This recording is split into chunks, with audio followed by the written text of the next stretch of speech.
Call to order at 2:02. Roll call. Chair Quayle, Present. Vice Chair Schultz, Here. Member Toussaint, Here. Member Christensen, excused Member Bonaventura, Present. Member Jackson Renter, Member Kress, Member Iturralde, excused Member Tramp, Here. Member Helgeline, excused Member Ferre, Here. Member Stonebarger, Present. and Member Ramirez. Present. Thank you. You have a quorum.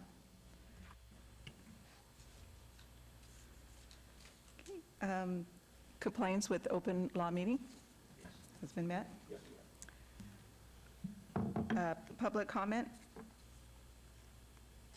Comment during this portion of the agenda must be limited to matters on the agenda for action. If you wish to be heard, come forward and give your name for the record. The amount of discussion, as well as the amount of time any single speaker is allowed, may be limited. No public comment?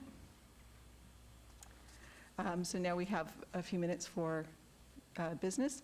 Just an announcement that while we're up here, we do not have to wear our masks because of the public distancing, so we can take them off. But if we get up and move around, they do need to be put back on. So, helps a little bit with speaking. I can breathe. And we do have two members that are on the phone, or one member that's on the phone, right? Just Member Bonaventura? Okay. So we'll be making sure that we remember you're there.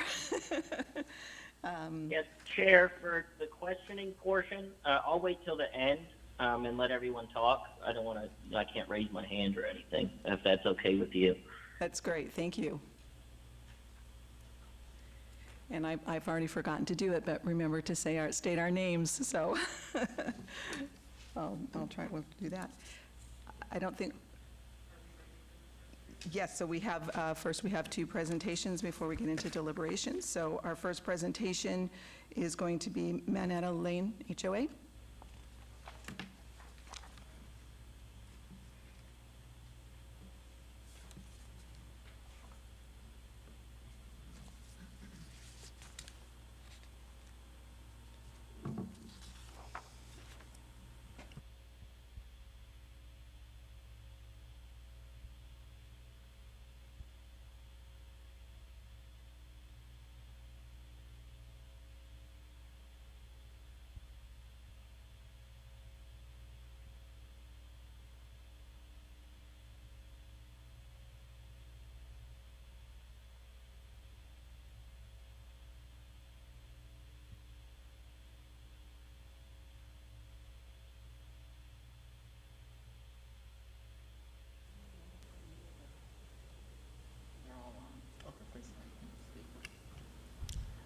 Welcome. Hi, thank Before you start, I would like for you to have to introduce yourself and your association, and also you'll have 5 minutes for your presentation, and then there'll be 5 minutes for board questions, and you can go ahead and start after you introduce yourself. Good luck.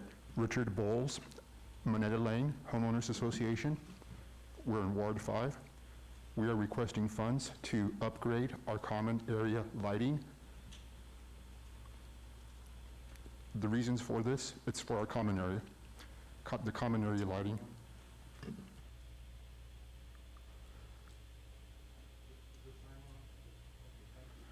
Okay, and then the three benefits we're expecting are consistency and enhanced vision at night. And the reason for that is because currently there are 3 different types of lighting fixtures throughout the community with different lighting levels.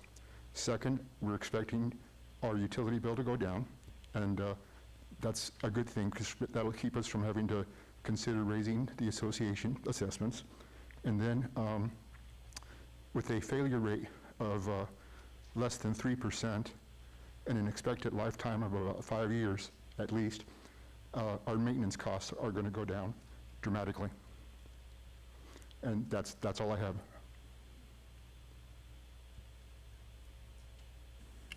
Thank you. Open up to questions from the board.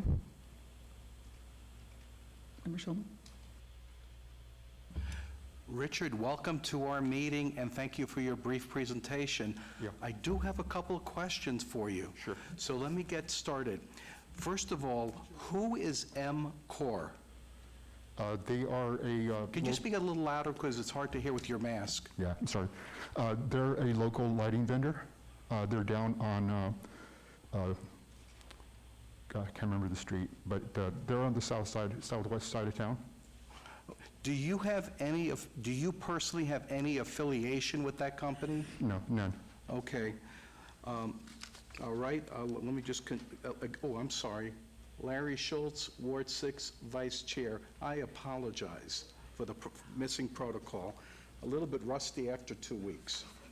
Okay, so let me just follow up. So you have no affiliation with that contractor whatsoever? None at all. Okay. Now, I do have another question regarding the NV Energy rebate. Is that rebate paid directly to the Homeowners Association, or does that go directly to the supplier of the lighting? The supplier of the lighting. Okay, so that amount is really a net of the supplier's proposal. Is he charging you the full amount and then giving you money back later, or is he charging you the net amount? The net amount. Okay, Yeah. okay. Yeah, it's a very seamless process that they've set up, to avoid money going around in circles. Okay. And your time frame, when do you hope to have this work completed? Well, if you guys approve the funding, and we're going to have to add some more money to that, the supplier said the only delays we should expect should be minimal, like maybe 2 or 3 weeks in obtaining some of the lighting fixtures, just because logistics have become more complex these days. So we're looking to have it done within a couple of months, really. It'll be real quick. The actual installation will probably take less than 2 days. Okay, thank you. I think this is a good project because it's good lighting is also security. Correct. And I like it. Thank you so much.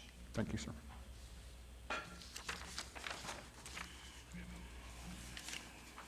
Any other questions? Okay. Thank you very much, and good luck. Thank you.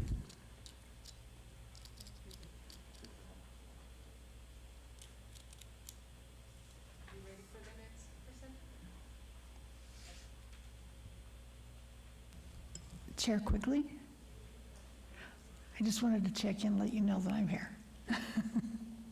Sally Christensen.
Gail Kelly, Chair. Welcome today. You're gonna have a 5 minutes for your presentation, and then 5 minutes for board questioning and questions. Okay. And if you could introduce yourself before you begin, and then any other time during that you speak, that also state your name before speaking for the record. That'd be great. Thank you. So you can get started. Okay, thank you. My name is Curtis Markovic. I'm here on behalf of Torrey Pines Estates, HOA. The reason I'm here today is to try and obtain a grant from the city to do some landscaping at the end of Rainbow Boulevard, which is the entrance into the community that I live in. I've lived there for about 15 years now, and this area has been notorious for people dumping their garbage. We've had lots of furniture, landscapers dump palm fronds, any debris, stuff like that. We've had to call the city many, many times over the last 15 years to try and have them take it out. So what I'm trying to do is to landscape it to try to keep people from, or making it look like it's a dump area, I guess, basically, to deter people from doing that. So what I've come up with is a plan. I have a kind of a rendering drawing of it.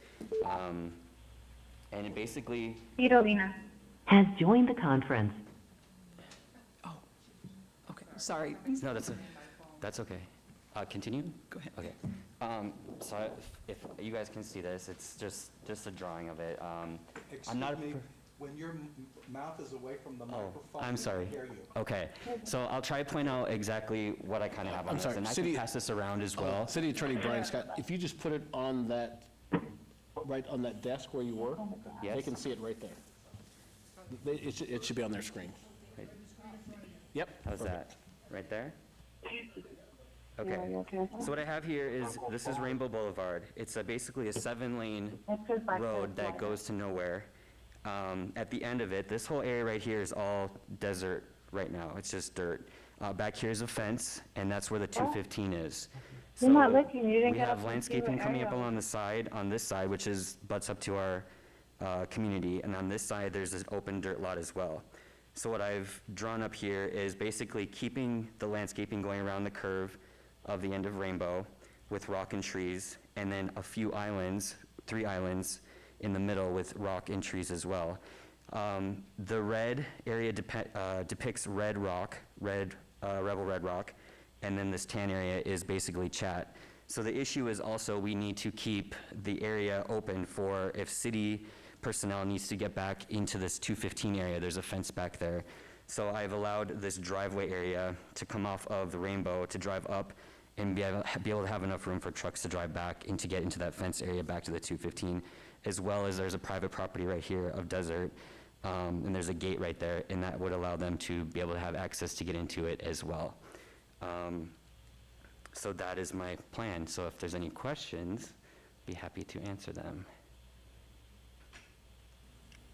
Thank you. Open to board questioning.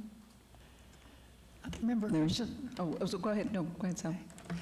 I was just wondering, is this property that your own community owns, or who owns the property that you're suggesting to landscape? It's city property. So have you got permission from the city to do landscaping on That it? is what we're in the process of working on. We're in the process of working with the community, our HOA, and the city to try and obtain permits and permission to do this. So have you already started that process, or is this the cart before the horse? I guess the cart before the horse, possibly. Okay.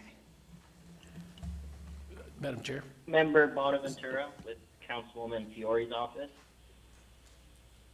I'd like to say that we've been working with you guys for quite some time. I know that I've talked to a lot of your members in your HOA about this area. We put in the bumper blocks on Rainbow because people were doing donuts and things like that. Yeah, so and we had been working with our public works. I know that your HOA has, and they've gone back and forth, so it's in the process. The question would be... Gail Kelly, is, Chair. if you Member Bonaventura, we cannot Yeah. hear you. So can you try and get closer so that we can hear you? Yeah, can you Thank hear me you. now? My question would be, once these improvements are put in, will the HOA be taking over maintenance responsibility of that section? Yes, sir.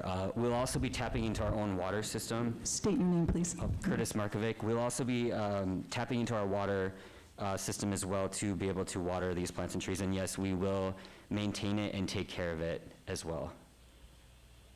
And then one more follow-up question. If that private property owner were to develop Has left the conference.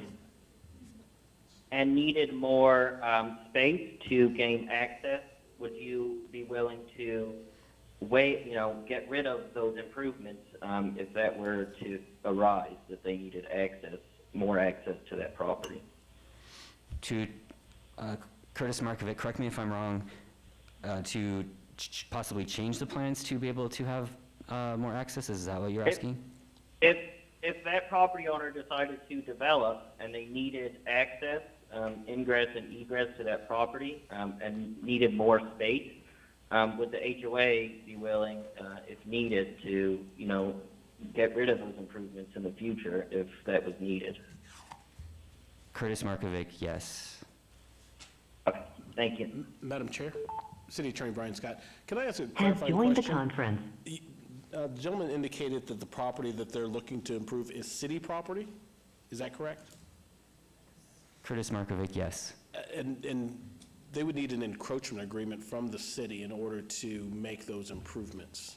So have you talked to our either Public Works Department or someone to obtain an encroachment agreement for that property? Curtis Markovic, we have been in contact with Chance, which I believe he works closely with Michelle Fiore. I'm not sure exactly what the process or how, I'm not sure where we are in that process. I'm just trying to show the city exactly what we're trying to do with that area. City Attorney Brian Scott, they're going to need an encroachment agreement because anytime you enter into city property and do improvements on it, we need to give you that agreement in order to allow you to make those improvements on city property. So if you're going to give a grant to this particular applicant, it may be a condition precedent that you set that you have to get this encroachment agreement or some agreement from the city which allows them to make these improvements in the city right-of-way. Madam Chair. Greg Toussaint, member. My question is the areas of the landscaping that you're proposing to do, is there landscaping there now? Curtis Markovic, no, sir. It's just desert area, desert dirt. So where's the water going to come from? So if you can, Curtis Markovic, on the left side here, I have existing landscape, and this butts up Has left the to, conference. Okay. this butts up to our property for our Torrey Pines Estates. There's a row of trees and bushes along here. So we would tap into this area, and then also on the right side, if you can, well, on this picture, right here is where the landscape ends currently, and we would also tap in from this side as well. So on both sides of Rainbow, we have landscaping, and we Great. would just tap into both sides and then kind of have them intermix in the middle. Great, thank you very much. Thank you. Gail Kelly, Chair. I just had a quick question on your documents. On the donation part, that you have a donation for $800, but then in the donation letter, it was $0. Can you just speak to that? Do you have a donation, and where is that from? Curtis Markovic, I believe in reference to what you're speaking of, it is a donation for a bobcat, for bobcat work to haul and to dig holes for the rock. Okay. Thank you. Larry Schultz, Ward 6, Vice Chair. So I have just a couple of follow-up questions that were started by Member Christensen earlier. So in your package that you submitted on Zoom grants, you show the permission to proceed with the project. You actually signed the letter. And I think for the record, that has to be withdrawn from the package because you don't have the authority to sign for permission to proceed since it's not your property. So I just want that to be stated for the record, and I want staff to make sure that their notes show that that letter of permission was not accurate. Is there something I'm missing just before I move to my next point? Curtis Markovic, I do not believe so. No. Okay. The next point I wanted to follow up is on Member Toussaint's question regarding the water. So in the diagram, you showed, well, sitting here, it's on my left, you said there's a row of trees and there's a source of water from that row of trees. Who owns the land and who pays for the water where those trees are located? Curtis Markovic, Torrey Pines Estates Association. So that is those are your trees and your water, and you'll just tap into that and extend it out? Curtis Markovic, yes, sir. Okay. All right, very good. Thank you so much. Thank you. Any other questions? Okay. All right, thank you very much, and good luck. Thank you very much. Thank you for your time.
Gail Kelly, Chair.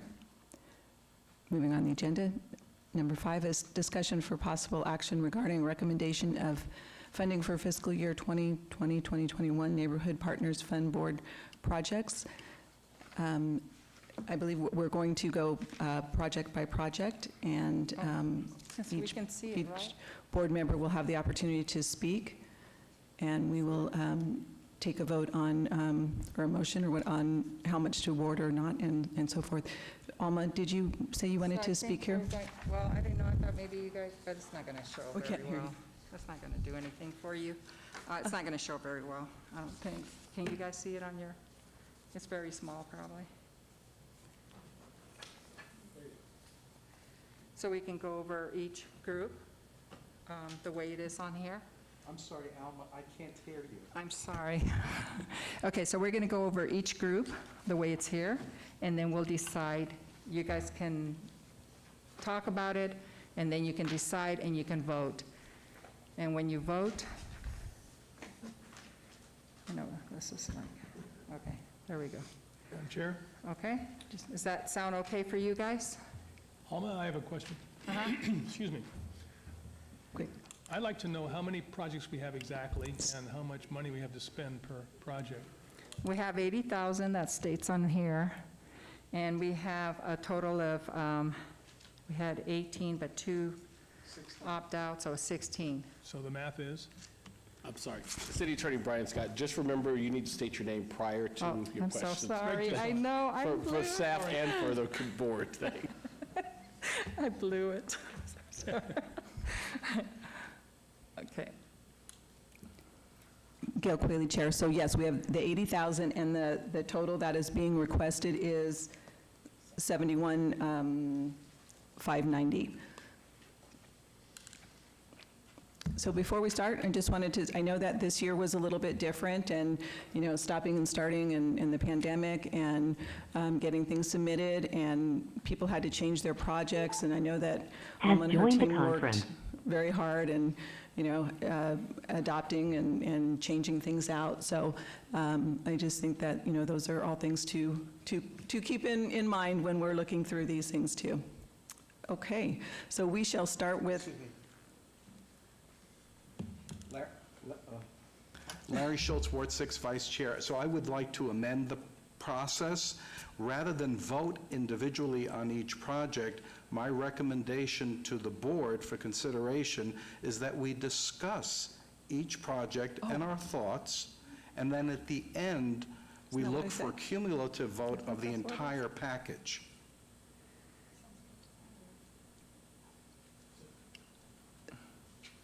Gail Kelly, Chair. So you're saying don't vote on them individually? That's what I'm saying. My recollection from prior years, and I think this is my 6th year on the board, is that when we, again, Larry Schultz, Ward 6, Vice Chair, again, we discuss each one, and we discuss how we feel about it and what we think, and then we establish a preliminary position. And then at the end, we look at all the cards on the table and determine how they stack up and see if we're pleased, and based on that, we proceed with a vote. One other thing I do wish to say is, notwithstanding the fact that it appears that we have excessive funds greater than the needs, I do not believe we should feel compelled to approve every project for the full amount if it's not merited. So I think merit should be the determinant, not just spending the money for the sake of spending the money. I know that goes without saying, but I felt compelled to say it. So with that, I'll cease and leave it to see how all you feel. Gail Kelly, Chair. So are we doing, do we need to amend that to do it differently? City Attorney Brian Scott, I think the clerk's office will need you to break it down individually by project at the end, but I agree with Mr. Schultz that you could discuss them all now, come up with a preliminary number, and then you, like, for example, if there was one that you said absolutely didn't meet the requirements, didn't have all the paperwork, you could say, I don't think that X group should be considered. And that you could vote on that, and that could be tossed out. But then you could discuss the rest of them as you please. But then at the end, the clerks would need you to break them down individually and say, this group gets X amount of dollars, this group gets X amount of dollars. Madam Chair, before we begin this process, we have 16 projects, Greg Toussaint. We have 16 projects. At $5,000 apiece, we have $80,000, and we have $80,000. Now, I think all these projects worked hard on their projects and put together a proposal. And if we don't spend it all, I can guarantee you next year, less will be awarded to this project. So that's just my view. I thought I'd add that to the discussion. Larry Schultz, Ward 6 Vice Chair. Last year, we did not spend the full amount, and the council did not determine not spending the full amount was a factor and a consideration to reduce the amount available. Brian Scott, Assistant City Attorney. That was a different year, so you just never know. So it's going to really be up to you as a commission or board to make that determination. It could happen that the council may, depending on how economic times are next year, you never know. So it's going to be fully up to you. Again, Larry Schultz, Ward 6 Vice Chair. I just think from a fiscal responsibility perspective, considering that we're dealing with taxpayer funds, I believe that merit should always be the determinant versus exhausting funds that are available for the sake of exhausting it if the merit doesn't exist. And so with due respect to my colleague, Member Toussaint, that's how I feel. And Member Gail, Member Christensen, I think that we are in a bit of a budget crisis, the city, and if there's money left out there, does it go back to the general fund, or what happens to the money that's left out on the table? Member I Autoventura. think it goes back to So the these are the general general fund funds, and they dollars, can use it forever. and that's where my thinking is. Since the city's facing a $100 million deficit, there are projects that I believe are in here that are the normal HOA, benefit residents personally, and other factors where they should get a reduced amount or none at all in some instances. So I think that it is fiscally wise to go through each one and determine that as the board rather than approve just because we have the dollars.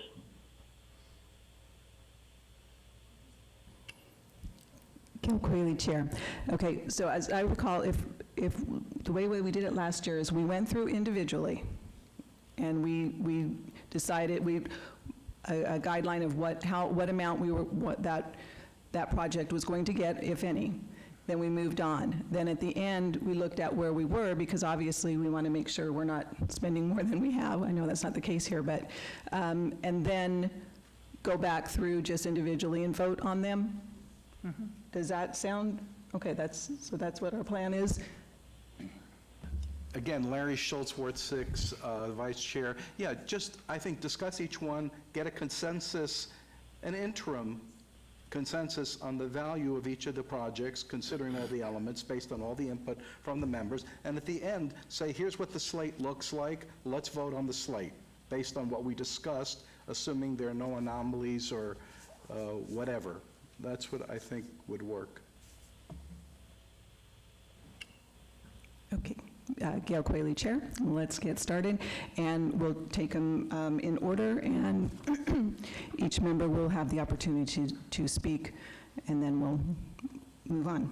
Okay, so our first application is Aurora Top Neighborhood Association, Ward 1, and I will open it for discussion.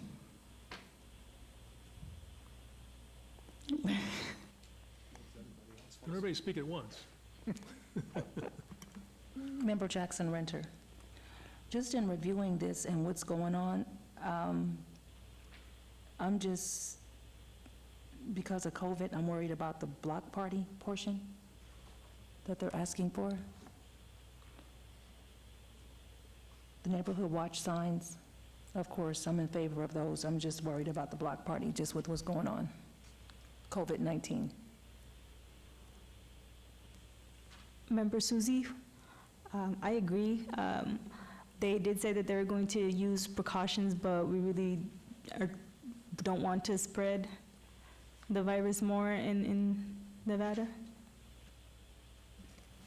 Member Stonebarger, I think that that's a valid concern. I do want to point out how many had a neighborhood, some sort of neighborhood party or gathering listed on here. So if we're going to set the precedence on the first one, we do want to carry that same thought throughout for all of them. Gail Kelly, Member Chair. Bonaventura. Oh. Sorry, am I interrupting? Yeah, Member Bonaventura. Yeah, so I was thinking the same thing, with more of a concern that a lot of these projects are matching their volunteer hours with a block party, and it doesn't have to do with what they're initially asking for the funds for. So looking at this one, they had asked for, I think, around $360 for just the signs. They did not mention brackets like the other homeowners association has. So if you add in the brackets and the signs, if they're needed, that would equal to $786.30. And that would be just for the signs and brackets. And I believe that that would be something I would like to approve on that one. Gail Kelly, Chair. I just, for this particular candidate, they're asking for the $2849.71, and their matches there. Their project is definitely good. They'll be working with LVMPD and I think helping build a strong community. As has been said, there's a lot of the applications that have some sort of a gathering, and I know that those questions were asked to most of them as far as what their plans were, and from my perspective, they gave good answers that they were doing all the precautions and they would put them in place. Again, it's just so unknown right now. We don't know what's going to happen in a month or 2 months or 3 months, or when they actually are able to do that part of the project. And the other thing I think that's important, and I may have said this already, but is that we base on what the documentation we have, the presentation we had, and the questions that we were able to ask. But when it comes down to it, Fabulous Alma is going to make sure that nothing is given out that is not used properly, or before it's used, that it's not, if it's done properly. So, if a project is approved with the party or the gathering in it, and they're not able to do that because of, the time, then that money would not be expended. Am I correct, Alma? Yes, Alma Estrada with Office of Community Services. Just remember, they have until April of next year to complete their project. This year, I did have a couple of groups that weren't able to finish the project because of COVID-19, and they were doing a social gathering, so they were not able to do it. So, I don't spend the money for something that they're not able to do.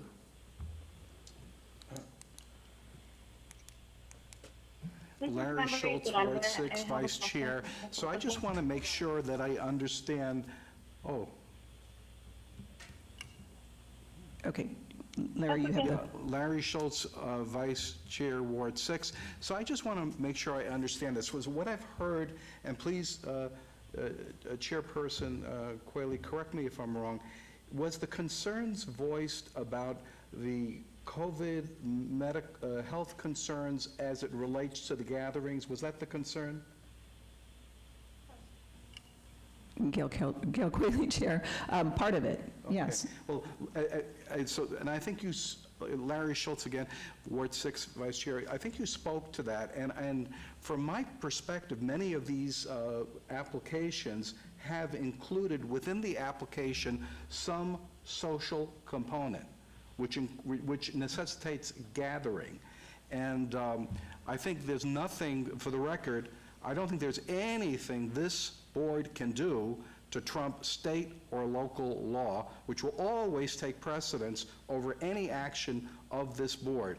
And there are probably a multitude of imaginable ways that entities can gather and try to be compliant with state and local law, and we should not, as a city board, try to rule on those kinds of issues when those kind of issues are really left to the entity to determine based on compliance with local and state law. So I would just suggest as we move forward that not be a topic to be addressed, because I think it's a non sequitur, my view for the record.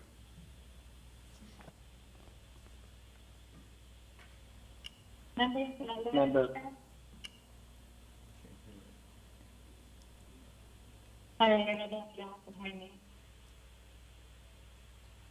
Can't hear. Gail Quayle, Chair, we can't hear you over on the phone. Are you on speaker? I'm in a remote area. I don't have good connection. Sorry. I'll keep my comments because We still can't hear you, sorry.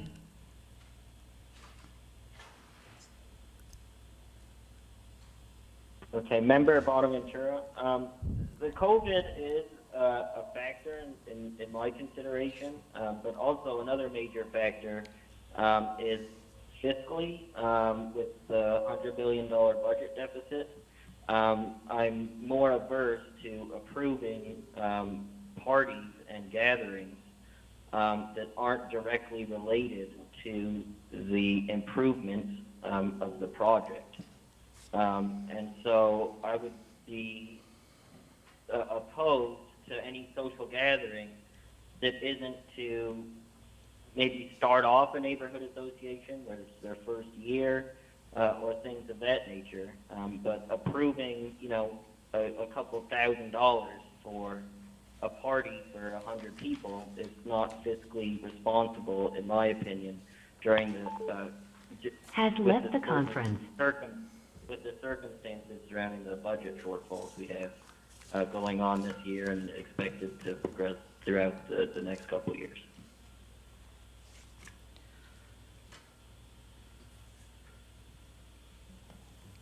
Member Stonebarger, If that is the case, is anyone aware how much money would be saved if none of the parties were approved?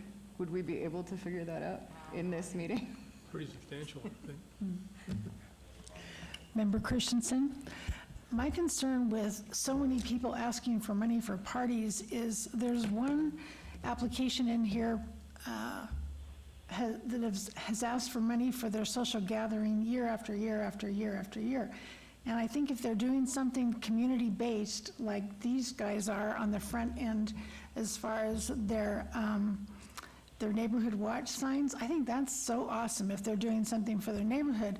But if every year they come back asking for money for a party that they could throw themselves as a potluck or something, it just seems like extra money that doesn't need to be spent, in my opinion. Larry Schultz, Ward 6, Vice Chair.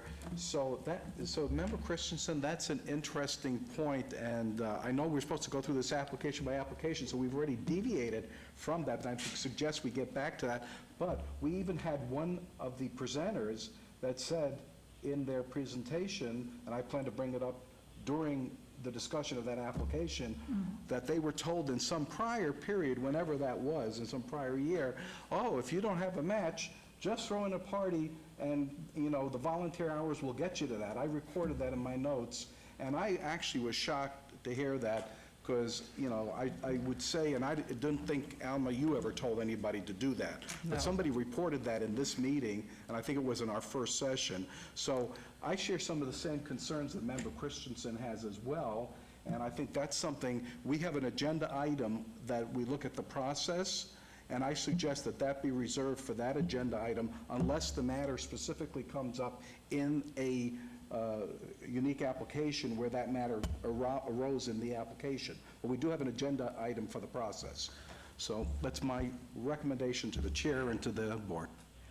Member Christensen, this particular application has only received one other grant from us, so they wouldn't follow that same thing that I said where they come year after year. So the fact that they're asking for money for a party is not as big a deal, because this is their second time of coming forth for money. So that's just... Member Toussaint? If I'm not mistaken, the charter calls for us to support community development. And parties are a form of community development. And so I don't know that parties are wrong. It gets people together. I mean, I've been in situations where we introduced two couples that lived 2 doors apart for 10 years. So that's what this is about. So I don't know that it's a bad thing to have a party. I mean, it doesn't mean you have to have it. We have the luxury here of being generous, reasonably generous. Thank you. And City Attorney Brian Scott, and I just want to remind the board that the governor hasn't said that you can't have any gatherings. It's just that he suggests that you don't have gatherings of 50 or more, that you do practice social distancing, that you wear masks and things of that nature. So there are mitigating circumstances or factors that you could utilize to have a function if that's something you wanted to award money to. Gail Kelly, Chair. I think unless there's a reason, a different reason from City Attorney, we should look at these individually and make our, you know, the determinations on what to provide to them. Not that we're not going to support any social gatherings. We're okay to continue doing that, correct? And City Attorney Brian Scott, you were correct, Chair. Then I think that's what we should do, one at a time, and then if we can we'll just go ahead and let everybody have their discussion, and then if someone, you know, has a recommendation for an amount, and then we'll plug that in and we'll move on, versus too terribly much back and forth. More of everybody gets to give their opinion, and then we can go. So do I have any other board members that would, yes, okay, please. Member Ramirez, so I do have to agree with Chance, given what's going on in this situation. I would be okay with providing the signs, but not the party. And I'm gonna be that way throughout all the applications. It's Matthew Tramp from Ward 1. I'm also in the agreement that maybe we really should not be awarding public funds for neighborhood parties. Right now, businesses are closed, and private businesses can't even open up and throw bars are closed right now. I just think it's a bad message if we're telling private businesses, you cannot be open for the public, but we're going to give money to people to throw a party with public funds. I really think right now, this time, it's just not a good message that we should be doing, because people are so frustrated right now. Some businesses feel offended because they're being singled out, being closed, while they see another type of business venue being open. So, like I said, right now, bars are being closed right now. People can't throw a birthday party unless it's a full restaurant with food gathering right now. So I just think right now the message that we're going to grant funds to throw us big social gatherings is really not a good message right now. Gail Kelly, Chair, can I just ask a question, City Attorney? If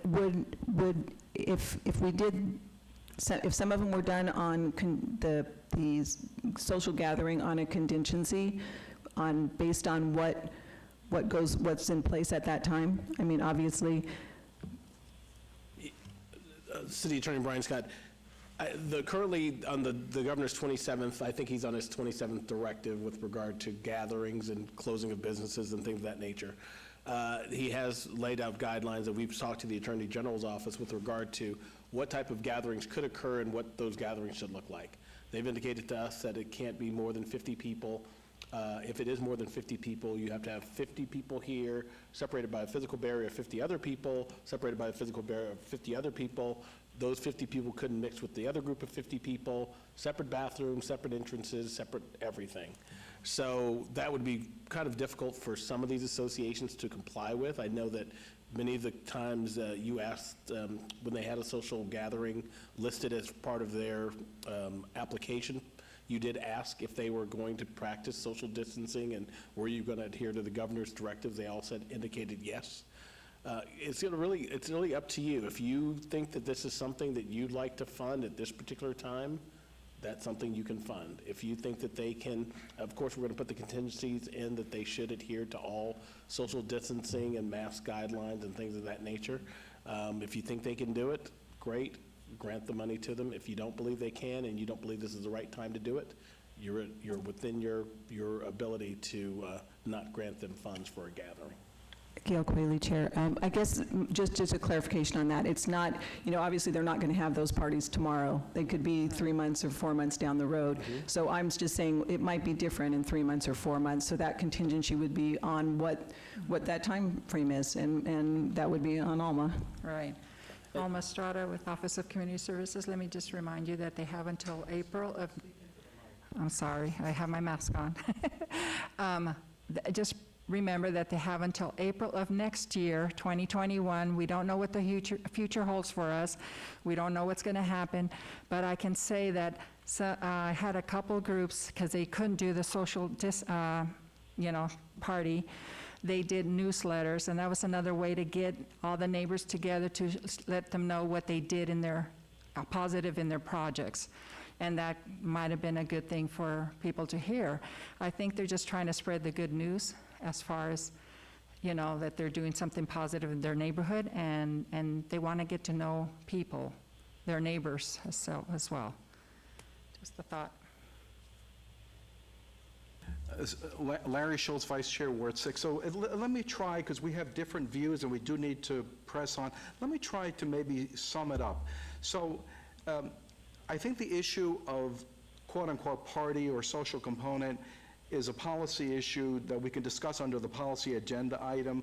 And I think when we look at each of the projects, each project in and of itself, the social component needs to be some sort of relationship to the actual endeavor. And I think if there is a relationship to the endeavor, then the city's really not paying for in some cases, the funds for the social event are coming from the organization by themselves. Some cases, it's coming from the city. But in any event, the characterization of the event can be one of what the ultimate purpose is: security, getting to know each other, working on a problem, beautification, whatever it is. We should think about it that way, because that's really the criteria that was established for these applications. And to worry or to concern ourselves for this board about the public health dynamic, which we have really no authority, and everybody has to comply with the law. So this to me is a non sequitur. This is up to the entity to determine. So I just say, you know, we just don't get hung. I mean, I personally don't like spending money for that, but that's my personal feeling. That has nothing to do with what this board is here for. We're here, and the way the people submitted the applications, they really met the criteria for the most part. So I think we should just press ahead, case by case, try to reach a consensus on what the proper amount of funding is based on the contribution, and go through each one. Otherwise, we may be here longer than I originally envisioned, but that's okay. Thank you. Gail Kelly, Chair. We did go off a little bit here, but I think that I think it's important, and I think it'll make it easier going forward, and we won't be able to have this. We won't have to have this discussion over and over. So I think we're okay with that. Are there any other comments from a board member on this before we have a recommendation for funding? Just one more. Matthew Tramp, Ward 1, and just make sure clarifying, just because we don't earmark that amount of money for the neighborhood block party doesn't mean that they can't have when they just need to find those funds on their own. We can just earmark the money that we feel in the other items for it, but just because we're not funding for that neighborhood party does not mean that we are saying that the neighborhood associations can't throw one. They just have to raise the money, that excess money that they requested, a different way then. So I think just want to make sure clear that we're not voting to reject them having that neighborhood block party if they're within their legal jurisdictions to throw one. It's just that we're not going to appropriate earmark the money for that particular event. Okay, I just want to ask this member, Tanya Jackson-Renter, I just want to ask Brian, our city attorney, will the city face any liability if funds are used for this? And also, I just wanted to make a point that when these applications were filled out, if I remember, COVID-19 wasn't a fact. So I think they were all submitted with full intent to use it for these events. It's just that now we're getting to it. I sort of feel bad for the applicants, but we still have to be responsible as a city. City Attorney Brian Scott, thank you for that question. No, the city doesn't bear any liability associated with these parties. We're not the ones that are holding the events. We've indicated to all the applicants that they are to follow all the governor's directives with regard to how they hold the events. So I think if you want to grant money for those type of events, you're within your authority to do so. Member Stoneberger, I would take it there's also not an opportunity for everyone who applied for a party that now, if we have a sweeping decision that no one will fund parties, that they couldn't apply for anything different. But like this year, they would be able to? Sorry, Alma Strata Office Community Services. For this year, no, the applications were closed. You are actually talking about this application. Next funding cycle, it will be a different. I'm thinking the agreement's going to have something to do with COVID-19 in it. So when they sign an agreement, it'll state on there something. I haven't read it completely, so I'm not sure. But I think there's a statement in there about COVID-19. I don't know my title anymore. City Attorney Brian Scott. Chair, it would be helpful, I know this discussion, like Vice Chair Schwartz indicated, can go on forever, but I think we just maybe need to just have an up or down vote on this particular application and just kind of move down the line, so. Larry Schultz, Ward 6 Vice Chair. I recommend that Aurora Top Neighborhood Association receive a amount of $2,849.71 based on a well-submitted and well-documented application.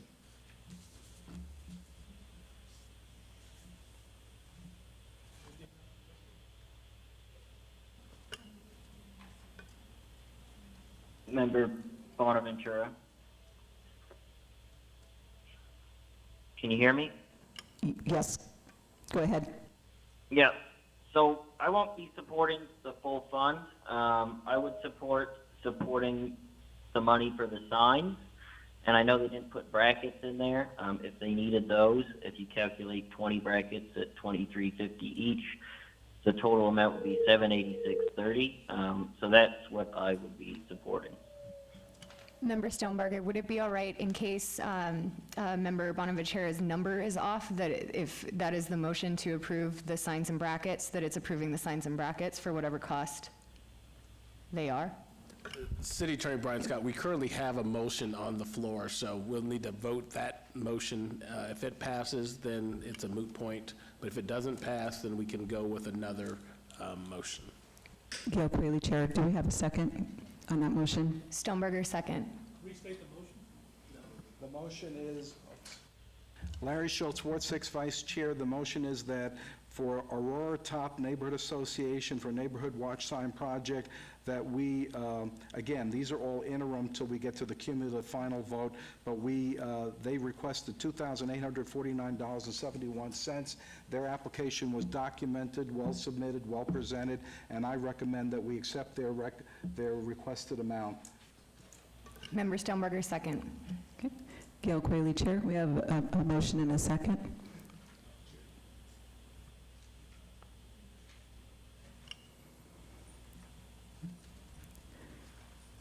Any other discussion? Call for a vote. How do you want to do this? Are we doing it individually? Do you need them Well, individually? or- this is really more just a consensus. Oh, okay, I thought we changed it. Okay. Yeah. Okay, so it's not an official vote at this time, we're going to do it at the end still. I thought we changed that, so, okay. Well, we're getting a look at City Attorney Brian Scott. I think we need to, because we're getting so confused, I think we need to make this be the vote, just because I think if we have an interim vote, then at the end, we're going to have another vote to vote that the interim votes were the correct votes. So I think we just need to vote on the item currently and then move forward to the next one. I agree, thank you. Okay, so, Oh. okay, all those in favor? Aye. Opposed? Nay. Nay. No. Okay. Okay, I'm sorry, Gail Kelly, Chair, we need names for, City Attorney Brian Scott, let's Did the you- clerk go down the roll and That's she'll fine, just okay. get her yay or nay. Member Toussaint? Member Christensen? Could you use your microphone, member? Nay, sorry. Thank you. Chair Quayle? yes. Member Bonaventura? Nay. Member Schultz? Yes. Member Jackson Renter? Nay. Member Kress? Nay. Member Tramp? Nay. Member Foray? Nay. Member Stonebarger? Yay. Member Ramirez? Nay. Member Iteralde, are you still with us?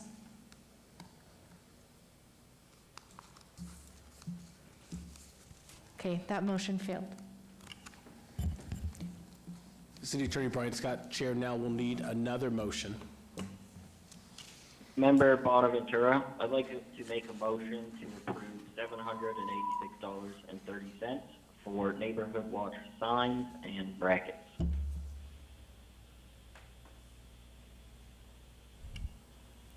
Is there a second? I second. Matthew Tramp, Ward 1. I'm sorry. Gail Kelly, Chair.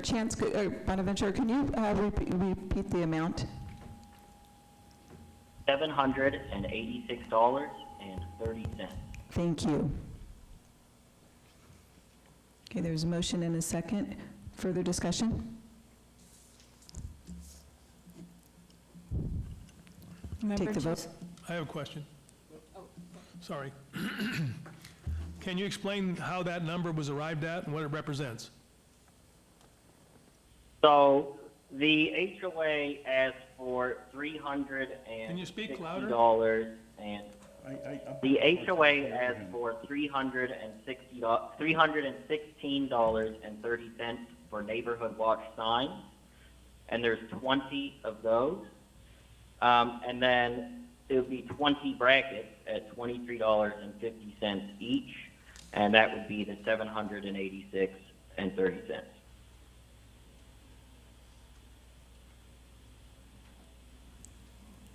Gail Kelly, Chair. Those are from the vendor worksheet, so.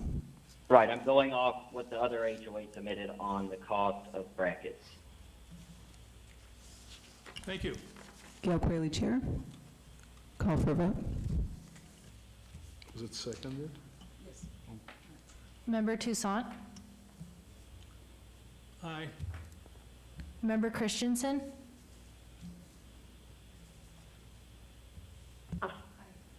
Aye.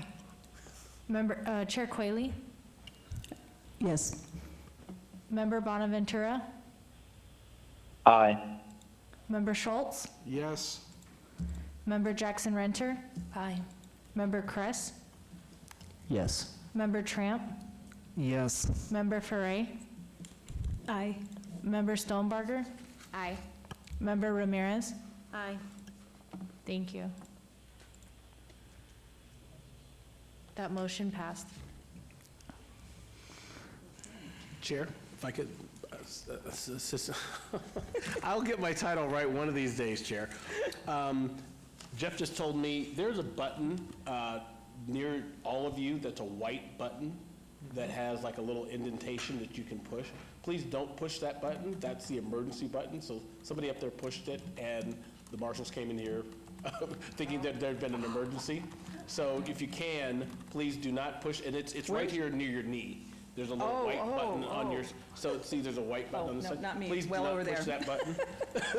Thank you. It's under the desk? No, Yes. it's kind of near your leg. On the right-hand side. Yeah. Yeah. I have two of them. Yeah, please don't push those. Otherwise, the marshals will come in here thinking there's an emergency, so, thank you. Gail Kelly, Chair. Okay, we will move on now. Our second application is Aviana HOA, Ward 4. And I will open it for board statements.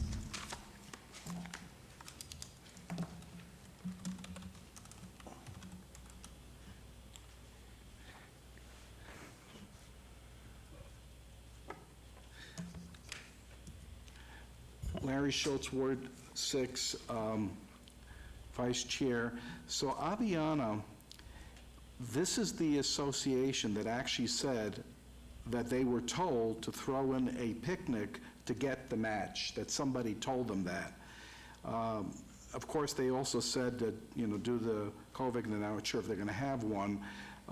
So it was my concern that this was really not an integral portion of their project, because it was sort of just thrown in at the last minute to get, to get it together and to get the volunteer hours. So then the volunteer hours really don't relate to the drainage project, they relate to something else. So foundationally, this project to me is questionable because of the way it was structured. And that's a concern, and of course, if others don't feel that way, I'll defer to the majority. Member Bonaventura? So my big concern was, I think that we were clear as a board last year, that we would not approve funds that subsidized what the HOA should be doing for their maintenance. So to me, they already had a drainage improvement that was put in by the city, by Jerry's team. Excuse me, and that Member this Bonaventura, members can't hear you again. Is there any way that we can Speak louder. speak louder? Can you hear me? That moment was good. Keep that.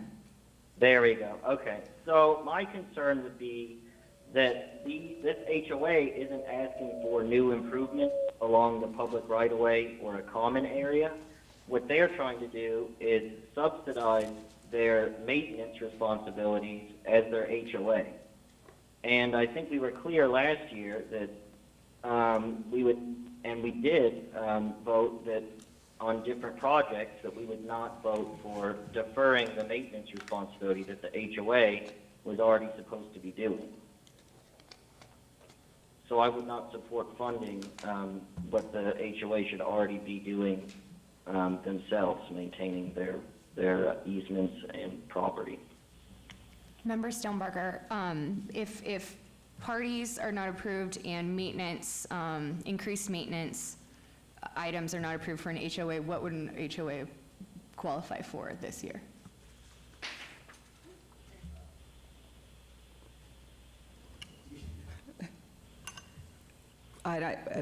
Gail Kelly, Chair. I mean, there has not been a statement that something is not qualified. It will just be up to how this board votes. So there is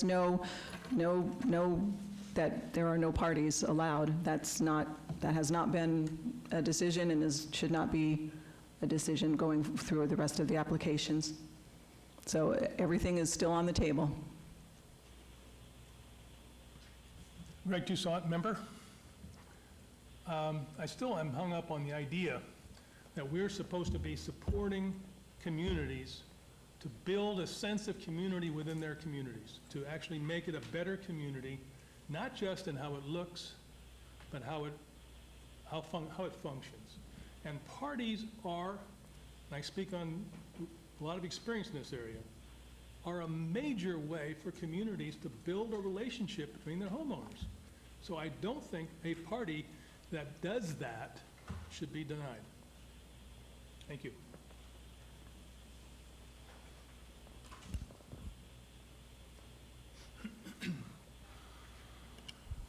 Gail Kelly, Chair.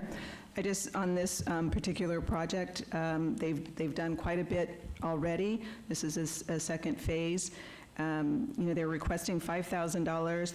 Their project cost is $56.50.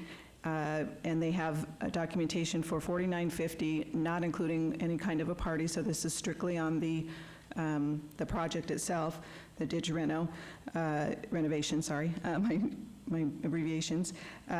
They've got a tremendous amount of volunteer hours also, 170, 34 people for volunteers, which I think is great. They're also working with the city in this, and it's a large participation within the community. Involves a lot of our citizens, and so I do think it's a good project that warrants funding.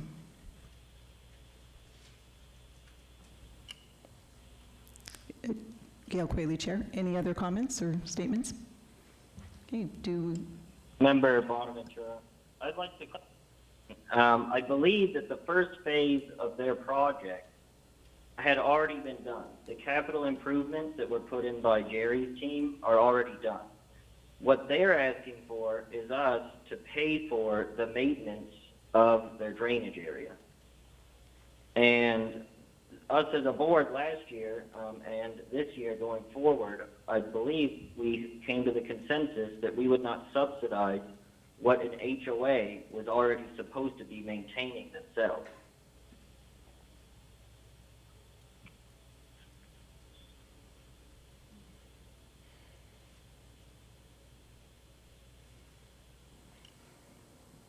Gail Kelly, Chair.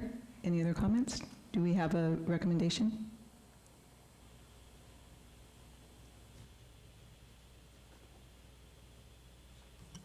Member Jackson Renter, I just believe that HOAs, they don't do everything that they can do, so this does give residents an opportunity to actually acquire funds from the city to help beautify their neighborhoods. Thank you. Member Christensen, I feel like projects that will impact the look of the neighborhood are always a good project. I know that we don't want to do all their capital improvements and stuff that they should do as an HOA, but I feel like if it's going to better how things look, and not necessarily the maintenance ongoing, but I still feel like it's going to be a good thing for this particular area, and I'm going to support it.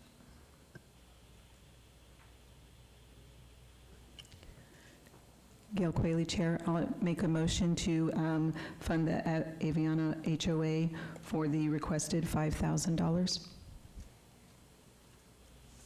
I'll second. Okay, it's Gail Kelly. It's been moved Member and seconded. Bonaventura, I'd like to, just one, Can you it hold- says that the applicant match is Member Bonaventura? 4,950. You can't be heard anyway. So can we approve the full 5,000 if the match? There's a is motion on the table, 4,950? and can we hold on just one second, please? So there's a motion and a second. Now I'll call for discussion. Member Bonaventura, and can you please try and make it so we can hear you? Yeah, so my question would be, is I'm showing that the match is only 4,950. So can we approve the full 5,000 even though that the match is $50 short? Gail Kelly, Chair, I will amend the motion to that $50 less, $49.50. Second. Susie Farray, member, I second. Thank you. Motion and second. Any further discussion? Call for the vote. Member Toussaint? Aye. Member Christensen? Aye. Chair Quayle? Aye. Member Bonaventura? Aye. Member Schultz? Yes. Member Jackson Renter? Yes. Member Kress? Aye. Member Tramp? Aye. Member Foray? Aye. Member Stonebarger? Aye. Member Ramirez? Aye. The vote passed. Gail Kelly, Chair. Next application, Beverly Green Neighborhood Association, Ward 3. Neighborhood Watch Cleanup Party. Open for board statements. Member Stonebarger, I just want to say that I love that they personalize their signs for everything. Great character.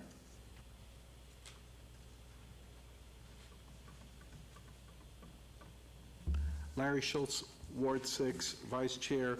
So Beverly Green initially had a little bit of softness in the application, but I believe that that's been cleaned up very well, and I'm very confident in what they're proposing as a good package and supported package.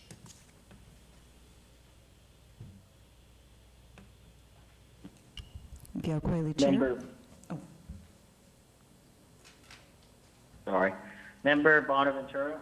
So yeah, I did like this project. I liked their personalized sign and what they wanted to do to beautify the neighborhood.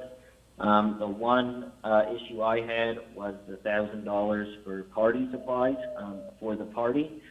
So I would support the money for the signs and brackets and beautification materials, but not for the party supplies.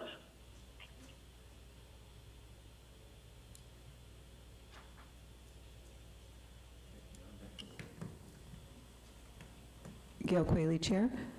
I would just like, on that, we have, they're requesting $3646.25. Their project cost is $3640.25, and their vendor cost is $3640.25. Again, they've got a nice volunteer work with 153 hours and 12 people volunteering.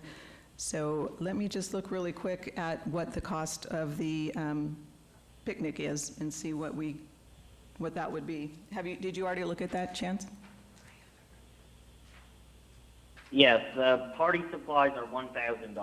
So without them, it would be $2,646.25. I think not well.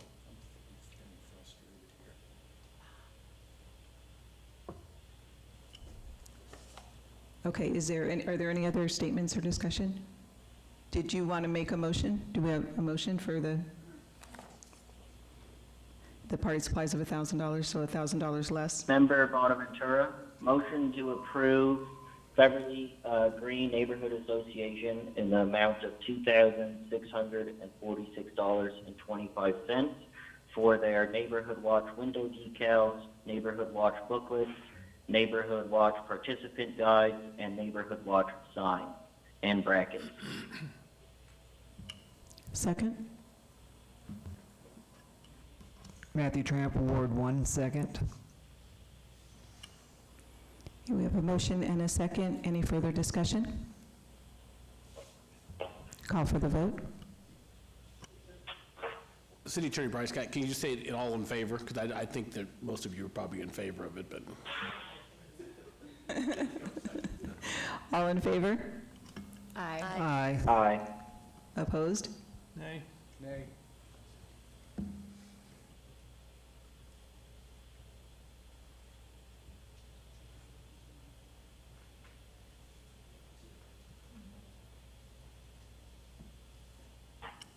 Okay, motion carries.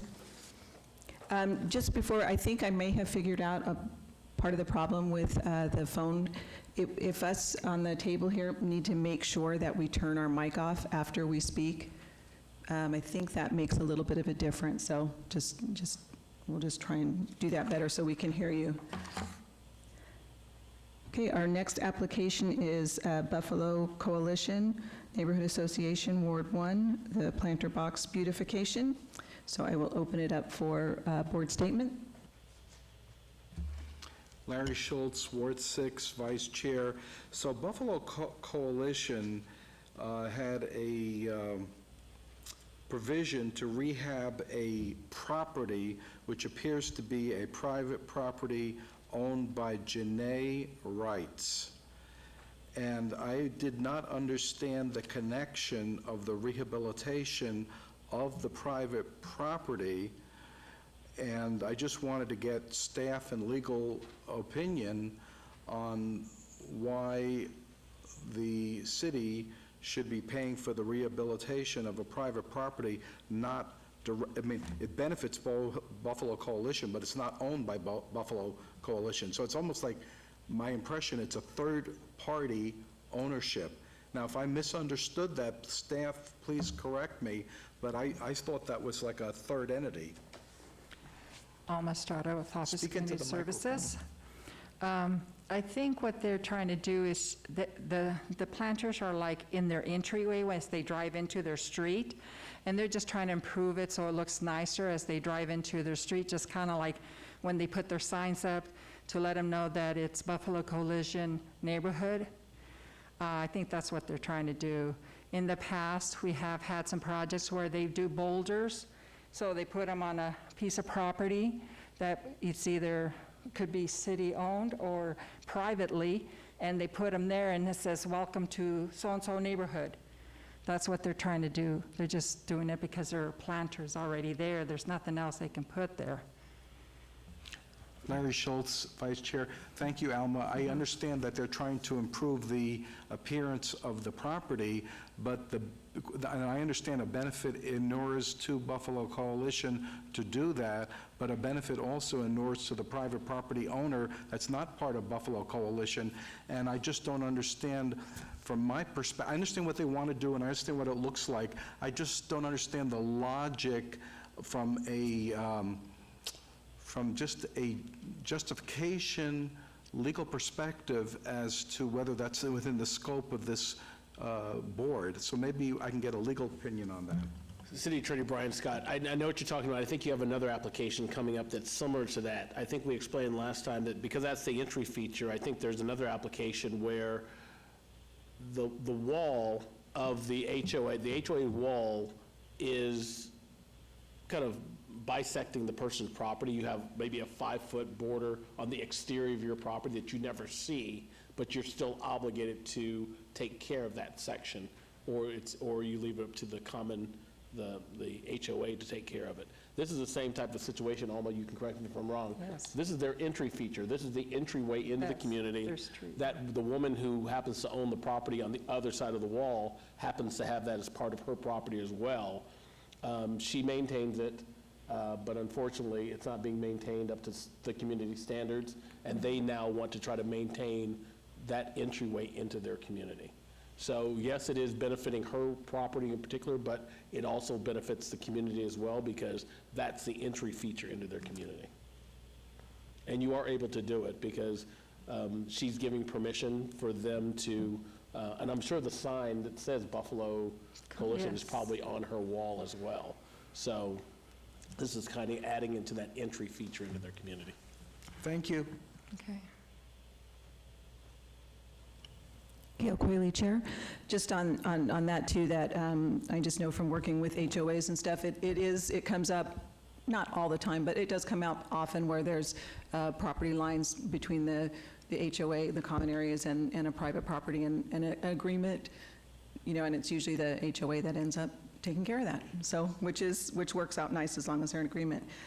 Just on this one, again, I'd just like to say that their request is for $5,000. Their project documentation is $54,7742 with their vendors.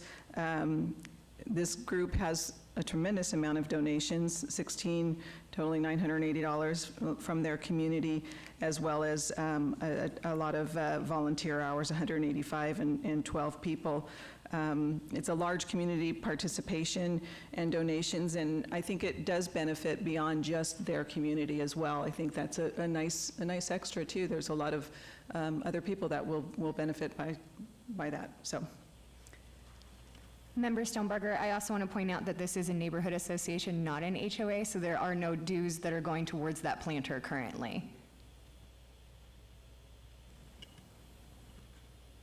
Member Christensen, with this project, I do like this type of project. I realize it's kind of muddied as far as it's owned by a house owner, but it affects the whole area. It affects the frontage going into these areas, and I think it's a very, very good project.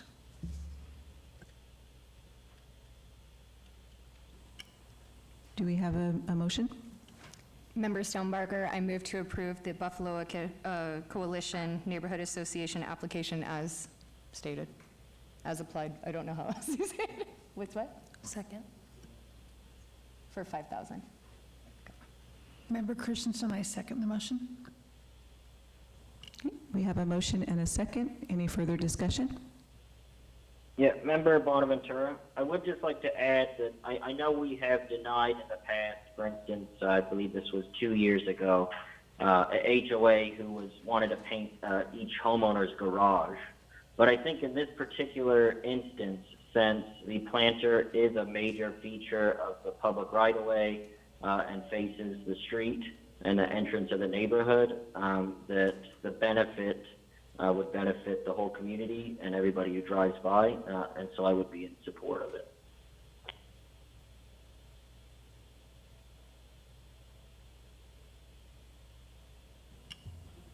Yeah, I'm like, wait a minute, we have a motion. Okay, call for the vote. Thank you. All in favor? Aye. That would be me. All opposed? Okay, motion carries unanimous.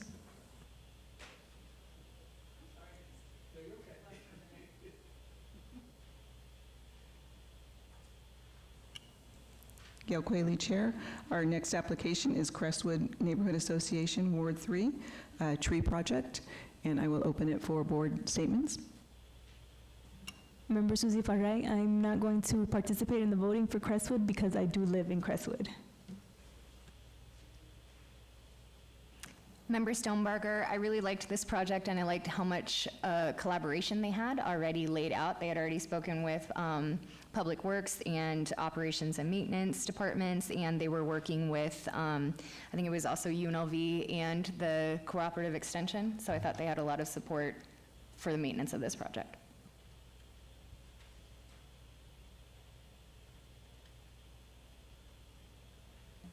Larry Schultz, Vice Chair. I also support this project for the amount requested. I thought it was presented well and documented well. Gail Kelly, Chair. Yes, I think they did a great job. It's a lot of fun too, and it's interesting. The requested amount $49.96. Their project $49.96, and their vendor costs support that at $49.96. They have a large amount of donations and 80 hours of volunteer with 12 participants in that. So, and again, I think it benefits beyond just their community as well, that they're enhancing more than just their community. So I would be in favor of this as well. Is it time to make a motion? Member Bonaventura, I would like to, did they clarify revised price on that dumpster? Because I know that they said $1,320, and that seemed a bit excessive looking at other applications and knowing the cost of different companies who provide dumpsters. Gail Kelly, so you were asking if we got any more information on the dumpsters? Is that? Yeah, a revised price. I know they were quoted, they said $1,320, but that seemed excessive for one dumpster for 4 days.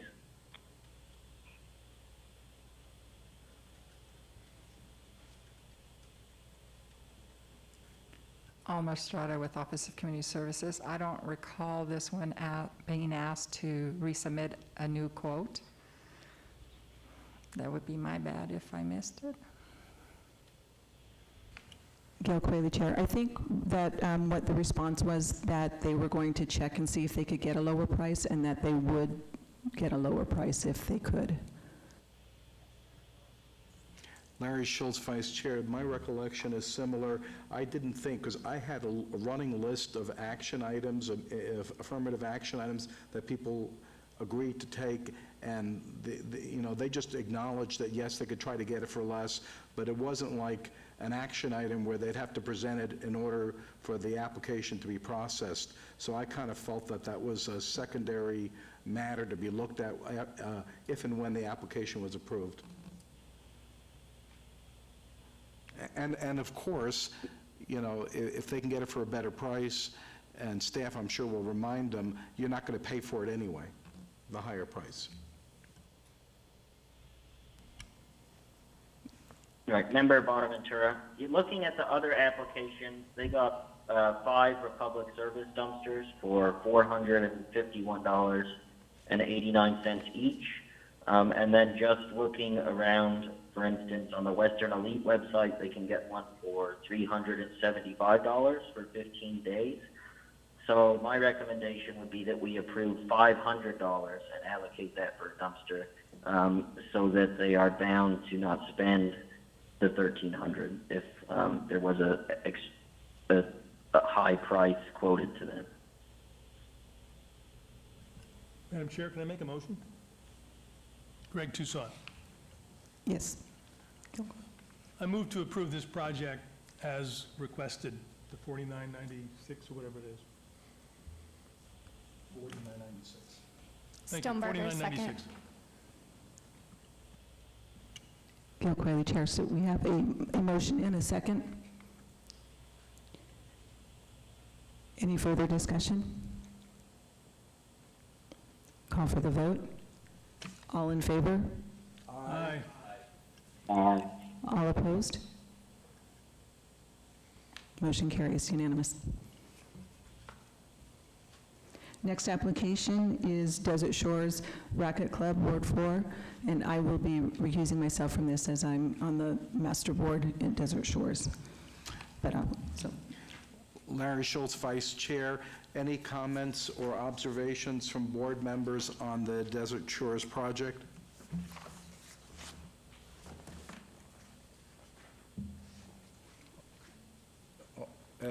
Greg? Member Toussaint,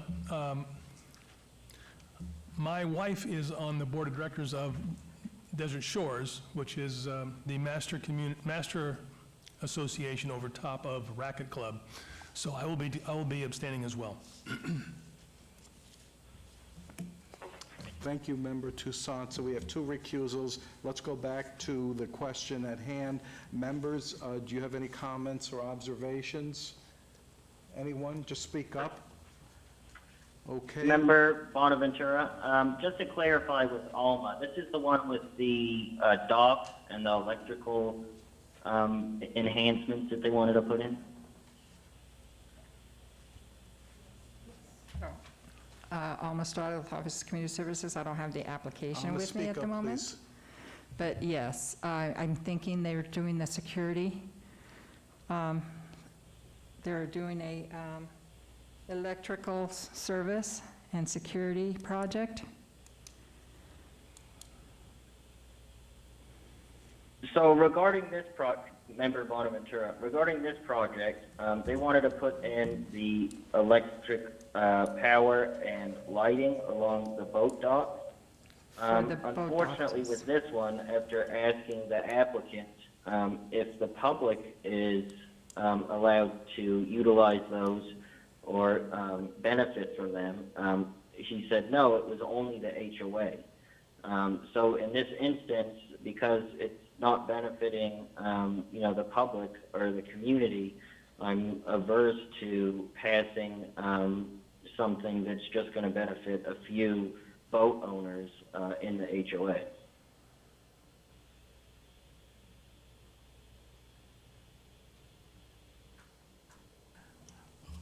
So Chance, Larry Schultz, Vice Chair, I'm sorry for where I'm sitting in this room, I don't know if you made a motion or not, because I can't hear you clearly. He just said that.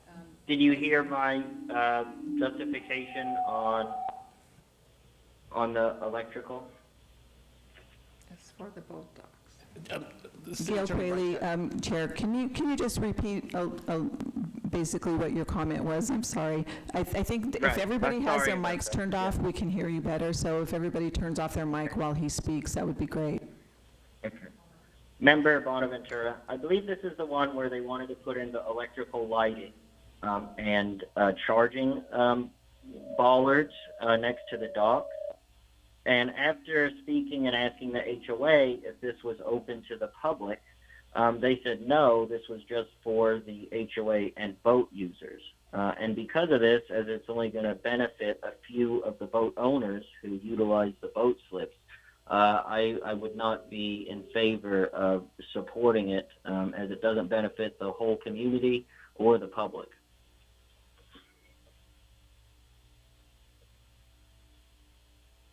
Mr. Vice Chair, he's indicating that because the project doesn't benefit the entire community or the public, he's opposed to the project.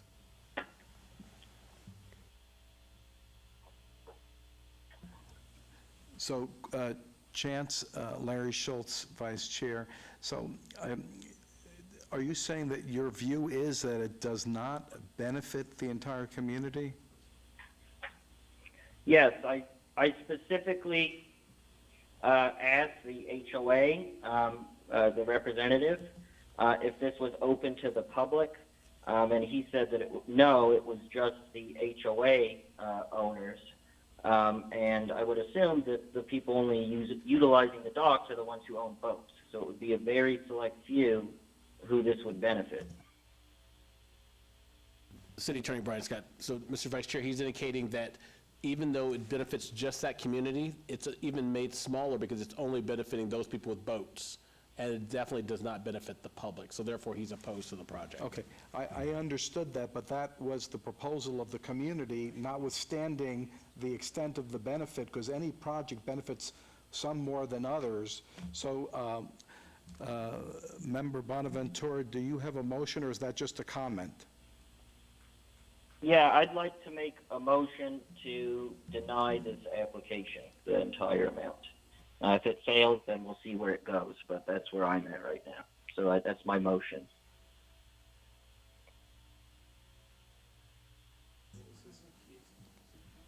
The City Attorney Brian Scott. So he's asking to deny it. So is there a second? If there's not a second, you don't have to. So the motion made by Member Bonaventura, Larry Schultz, Vice Chair, is to deny the project in its entirety. Is there a second for that motion? Member Susie Fajai, I second. Okay, so the motion has been seconded. Any discussion? Okay, we'll take a vote on the motion then. All those in favor, say aye. Aye. Aye. Aye. Anybody opposed? Nay. Well, you can't, you're recused. Oh, I'm sorry, I apologize.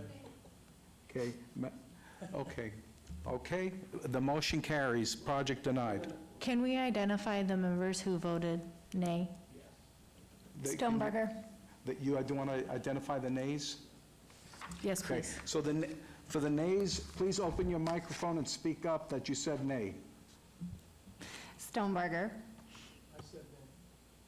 Christensen? Jackson Renter, nay.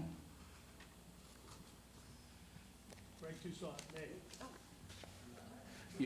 Mr. Toussaint, you're not voting on this one. On this one? Yep. Yeah, this is Desert Shores. You want this yours, right? Yeah, I thought you had recused yourself I'm from sorry, I did recuse myself. I thought we were, Larry Schultz, Vice Chair, City Clerk, do you have everything you need? Yes, Okay, thank you. rock and roll, back to the chair. Gail Kelly, Chair. Sorry. The City Attorney Brian Scott, how many were for it and how many were against it? 6 voted yes, and 3 voted no, and 2 abstained. Okay, thank you. Member Susie Fadrai, I just want to say that I noticed that on the Crestwood, I wasn't recanted from the vote. It was counted as I voted yes. Yes, I amended that motion. Okay, thank you. Gail Quayle, Chair. So our next application is El Camino Association, Ward 1, website update, signage. And I open the floor to board statements. Member Stoneberger, I also wanted to just comment on this one, that I like that they donated food from their garden to a local nonprofit, so that was partnering in an alternative way. I think that there was some discussion and questions about the cost of the upgrading of the website.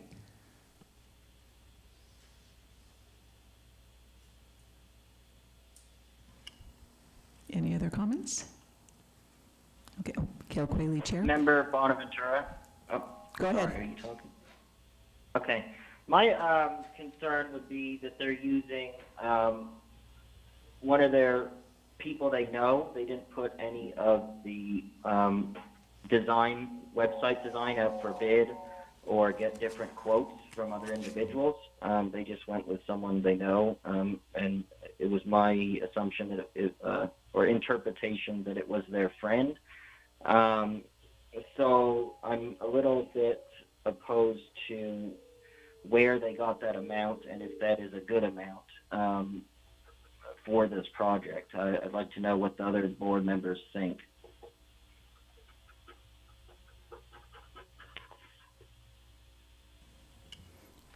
Gail Quayle, Chair.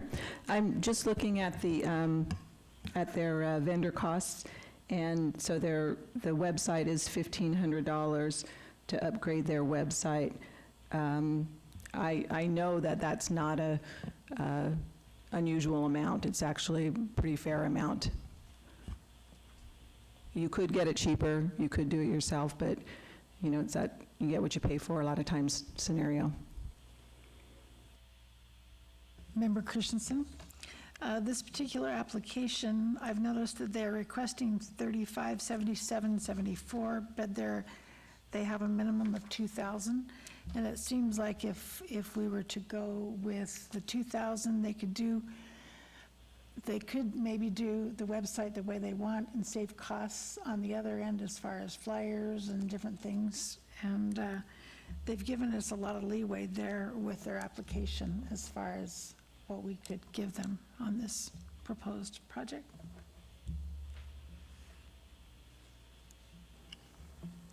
Gail Quayle, Chair. I'm sorry, Beth. Go ahead. Okay, Member Bonaventura. Alma, can you clarify what their match is? Because on the sheet I'm working off of, it shows 4125. Alma Estrada with Office of Community Services, that's what I show. Okay, thank you. Gail Quayle, any other? Okay, I'd just like to speak on it just for a second. So yes, their requested amount is $35,77.75, which matches their project dollar amount, and their vendor supports that amount.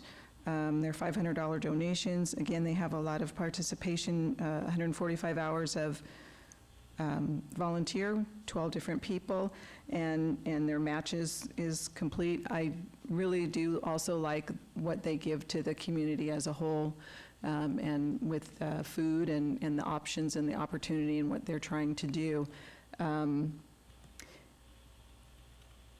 They're looking at their worksheet, there's $1,500 for the website and $1,480 is for their new signs.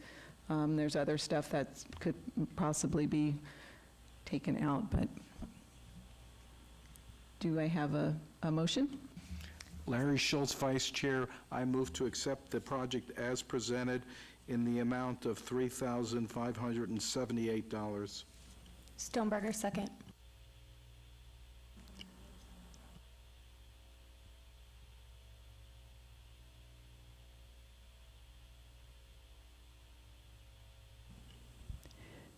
Gail Kelly, Chair. We have a motion and a second. Any further discussion? Call for the vote. All in favor? Aye. Aye. Opposed? Motion carries unanimous.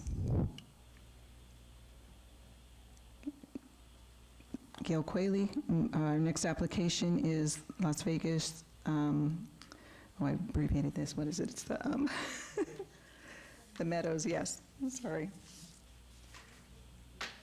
Community cruisers, so we'll open that for board statements. Alma Strada, Office of Community Services. I think you missed Glenn Heather. Gail Quayle, I did, so that's why I couldn't say it. So our next one is Glen Heather Neighborhood Association, Ward 1, Cleanup and Celebration. Open the floor for board statements. Member Stoneberger, I'm in favor of the community celebrations, and this was one of those that was a culmination of their project to celebrate it at the end with the neighborhood cleanup. So I am in favor of this project.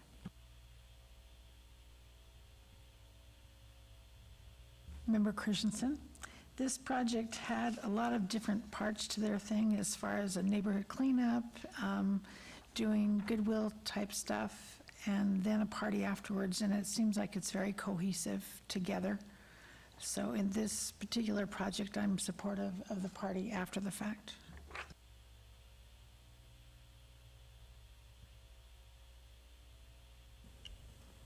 Member Bonaventura. So I had one concern with this project. When talking about their yard sale, they were saying that each one of the residents could come and bring their own personal items and throw them away. So my concern would be that they would be benefiting personally from the funds that we allocate for the dumpsters and things like that, to go and throw, do a house cleaning per se. And I don't see how a house cleaning and get rid of your junk benefits the community or the public.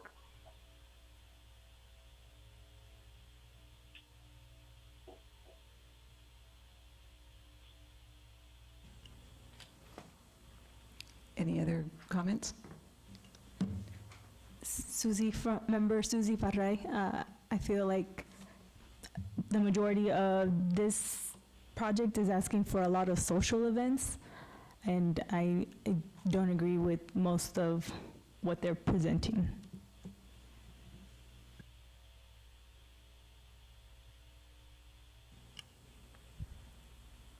Any other comments? Do we have a motion? Member Stoneberger, I move to approve the Glen Heather Estates Neighborhood Association project as presented for $4,800.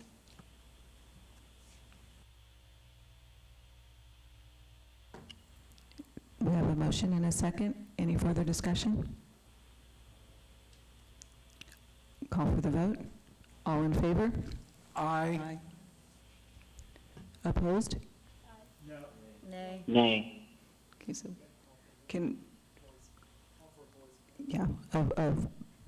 a voice vote, I guess. Member Toussaint? Member Christensen? Aye. Chair Quayle? Aye. Member Bonaventura? Nay. Member Schultz? Yes. Member Jackson Renter? Yes. Member Kress, Nay. Member Tramp, Nay. Member Farai, Nay. Member Stonebarger, Aye. Member Ramirez. Nay. The motion passes.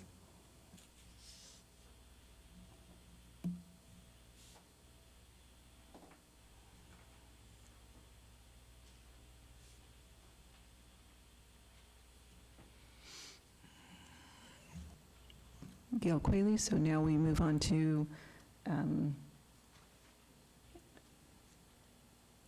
sorry.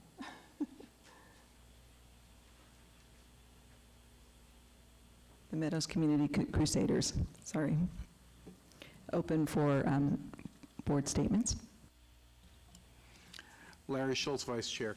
So as I expressed my view on this and the prior meeting, as well as last year, I have a concern, a lingering concern about the connection between the Crusaders ad hoc organization and the commercial entity known as Las Vegas Meadows. And that concern basically is due to the fact that I believe this event, which they refer to as the Resident Extravaganza event, really benefits the commercial entity in terms of image enhancement to their ongoing commercial enterprise. And I believe there's too much of a connection here. Now, having said that, we did question that the fact that their community manager, who's a key employee of Las Vegas Meadows, was part of the volunteer effort, and the entity then, based on that comment, did withdraw those volunteer hours to make a formal disconnection of the commercial entity from the Crusaders ad hoc organization. Having said that, too, I still feel that there is some sort of a connection, but I do recognize that in prior years they've made applications and all that, and that's just a lingering concern, but, you know, I'll leave it at that. Thank you.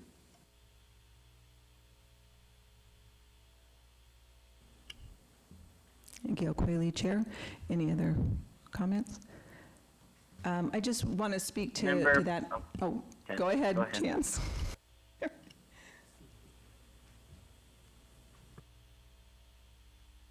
Member Bonaventura, sorry about that. We keep interrupting each other.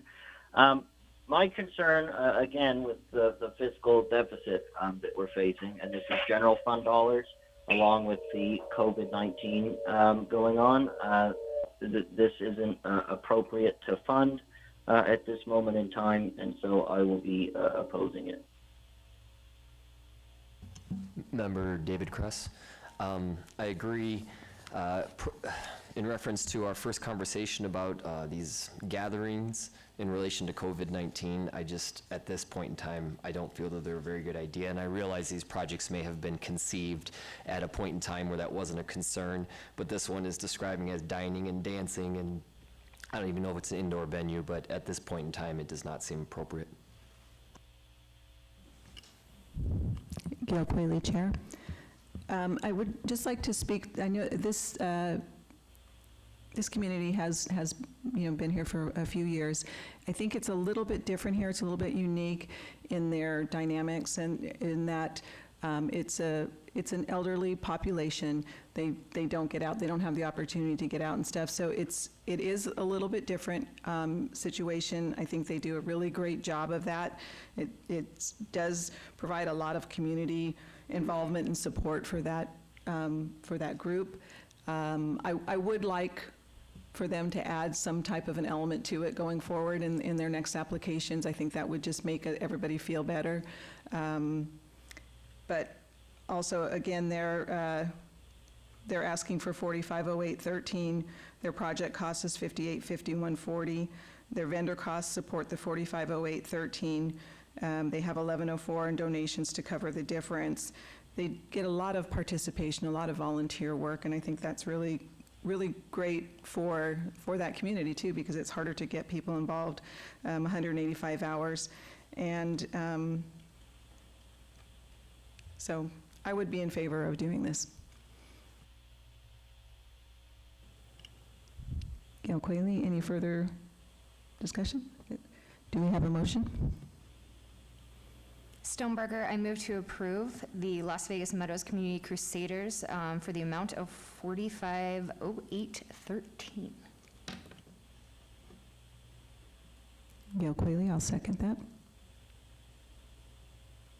Further discussion? Call for the vote. All in favor? Aye. All opposed? Nay. Nay. Motion fails. Do we have another motion? Do you need the, Member- count on that, or- hold on, I'm sorry, just a minute, Chance. Do you need Yep. a count on that? Was it only the chair that was in opposition to that, or was in support of that motion? No. Okay, thank you, And Christensen? thank you. Gail Quayle, Chair. Do we have another motion? Oh, no, we don't need another. Member Bonaventura, motion to deny the resident extravaganza event in the amount of $4,508.13. Second? Member David Kress, second. We have a motion and a second. Any further discussion? Oh, that's loud. Call for the vote. All in favor? Aye. Aye. Aye. Opposed?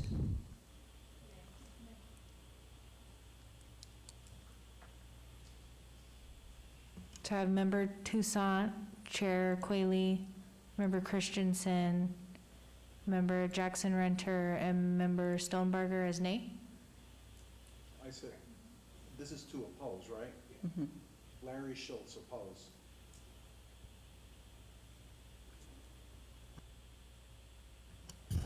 Madam Chair, I call for a voice vote, please. Member Toussaint? Member Christensen?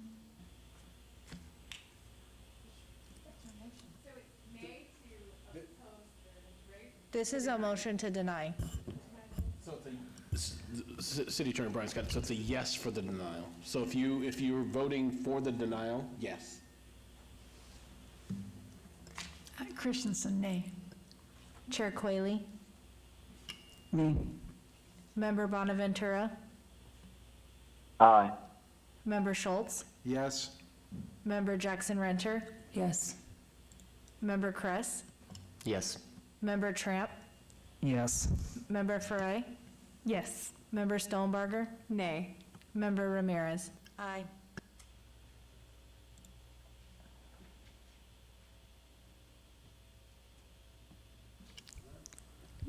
Motion carries. Gail Quayle, Chair. Next application is Minetta Lane HOA, Ward 5, lighting upgrade. So open the floor for statements, board statements. Member Stonebarger, I'm in favor of the project overall, but based on what all of you have taught me to look at is the match of time, and that is, time and donations, which is just $22.50. So I would move to approve it for just the matched amount.